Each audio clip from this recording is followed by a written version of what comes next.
Fala pessoal! Bueno, esse segundo vídeo sobre o Clássico Grenal agora é sobre o viés tricolor, sobre as lições que o Grêmio aprendeu nesse Clássico Grenal. Que o Grêmio chegou com aspecto de favorito e acabou perdendo por 4-2, jogando bem abaixo do Internacional.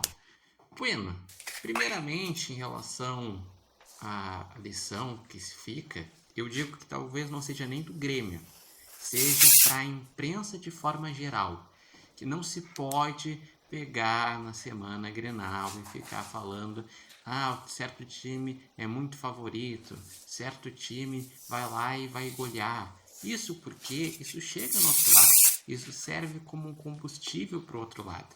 E com certeza serviu como um combustível para o Internacional as falas da imprensa ao longo da semana, dizendo que o Inter era muito fraco, ia ser goleado e iria jogar para não perder. Pois bem, pegando pelo lado do Grêmio, o Grêmio faltou ter um repertório para sair da marcação-pressão que o Internacional fez. Pois o Grêmio foi muito elogiado nas primeiras rodadas pela questão de ter uma boa saída de bola com Arthur e Thiaguinho, e nessa vez Arthur e Thiaguinho foram anulados pela marcação-pressão de Paulinho, de Ronaldo, dos pontas que marcavam pressão, e Arthur e o Thiaguinho não conseguiram jogar. O Cristaldo também não conseguiu jogar. O William, que entrou, não conseguiu jogar. Daí tem a questão que o Grêmio ele soube aproveitar também momentos de falhas defensivas do Inter, que o Inter marcava a pressão, mas quando o Grêmio passava a pressão, o Inter tinha dificuldades com alguns jogadores, como os zagueiros, o próprio Bernabé, o próprio Rocher, e o Grêmio aproveita, primeiro abre o marcador numa falha do Bernabé, que o Grêmio é um time que tem velocidade, tem qualidade no mano a mano, do 1 contra 1 no drible, e o Amuso foi lá e fez o gol e abriu o marcador. Só que daí começou também os erros defensivos do lado do Grêmio. O Grêmio ele toma um gol de empate numa falta de entrosamento do goleiro com o lateral e o sistema defensivo. O Everton mostrou estar desentrosado e o Marcos Rocha acabou sem querer fazendo um gol contra. E daí o Grêmio foi melhorar no jogo depois do gol contra, que daí ele conseguiu tocar um pouco mais a bola, tentar pressionar, mas ainda sem criar chances. O Grêmio ele melhorou mesmo nos primeiros minutos do segundo tempo, que daí ele voltou tocando um pouco mais a bola, conseguindo também equilibrar na questão da marcação no meio de campo, e numa falha defensiva do Rocher, junto com o sistema defensivo, a bola sobrou para o Edenilson, que foi lá e fez o gol de empate. Só que aí está uma outra questão que tem que ser muito trabalhada e pensar os motivos de por que aconteceu. O Grêmio, em 9 minutos, tomou 3 gols. 2 gols do Borré e 1 gol do Bernabé. Sendo que, desses 4 gols que o Grêmio tomou, pelo menos uns 2 ou 3 foram falhas do Everton, que estava vindo sem entrosamento, que por mais que ele tenha qualidade técnica, ele só tinha feito um jogo e ele acabou sentindo desentrosamento e isso afetou o Grêmio no Clássico Grenal. O gol que ele toma do Bernabé, o quarto, é uma falha defensiva. Dos 2 gols do Borré, pelo menos um deles dá para botar que foi falta de posicionamento. E no primeiro gol do Marcos Rocha foi falta de entrosamento. Então, qual que é a lição que se tira?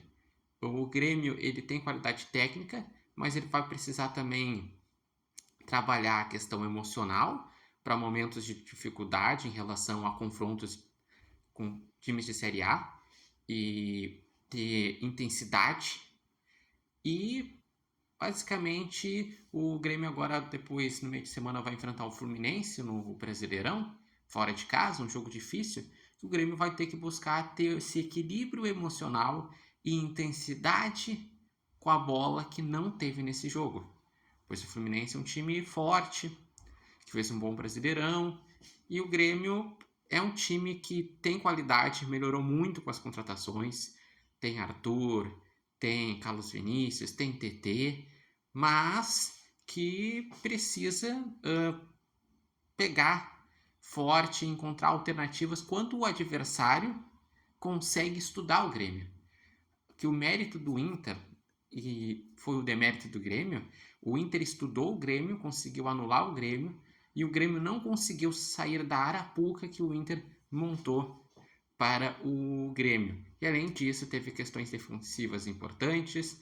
Nem dá para dizer que o Grêmio perdeu chance de gol. Não, o Grêmio não tem sido um time que perde muita chance de gol, porque nos jogos que ele ganhou de goleada, sendo efetivo e criando bastante. O Grêmio não criou contra o Internacional, e isso é algo que tem que ser analisado. Mas, que nem eu estou dizendo, não é para criar terra arrasada a partir de uma derrota de um clássico, porque até estamos no início da temporada, lembrando isso. Não era um super time com as vitórias no Gauchão antes do Clássico Grenal e não virou um time ruim porque perdeu o Clássico Grenal. Não, o Grêmio é um time que é qualificado e que tem opções interessantes, como o próprio Namorado, que entrou no segundo tempo, como o próprio William. Enfim, é um time interessante do Grêmio e que vai agora ter um momento de grandes desafios, porque com o Brasileirão começando e Gauchão indo para a fase de mata-mata, o Grêmio vai precisar ter bastante mental, usar bastante o elenco e ir consolidando a forma de jogar para conseguir bons resultados. Eu acredito que o Grêmio ele vai crescer ao longo da temporada, porque tem qualidade e tem um bom técnico, mas serviu de lição. Não dá para, antes de um clássico ou antes de grandes jogos, cantar a vitória antes, se gerar uma grande expectativa, porque isso gera combustível no outro lado no adversário. Os adversários olham a imprensa, estudam o time que vai jogar, e isso o Grêmio caiu na Sarapuca e não conseguiu sair da Sarapuca. E vocês, o que acharam do Clássico Grenal? Como que viram esse viés do Grêmio em relação a quais foram os motivos que levou o Grêmio a perder? Quais jogadores que foram abaixo? Quais se destacaram? Deixem aqui nos comentários, lembrando que esse vídeo tem oferecimento de Barbearia Independência. Vocês podem acompanhar o Repórter Matheus Wolff no TikTok, no Instagram e no canal do YouTube Repórter Matheus Wolff. Mas, passado o Grenal, agora o foco é o Brasileirão e o Grêmio tem que buscar fazer uma partida bem mais competitiva contra o Fluminense do que fez contra o Internacional.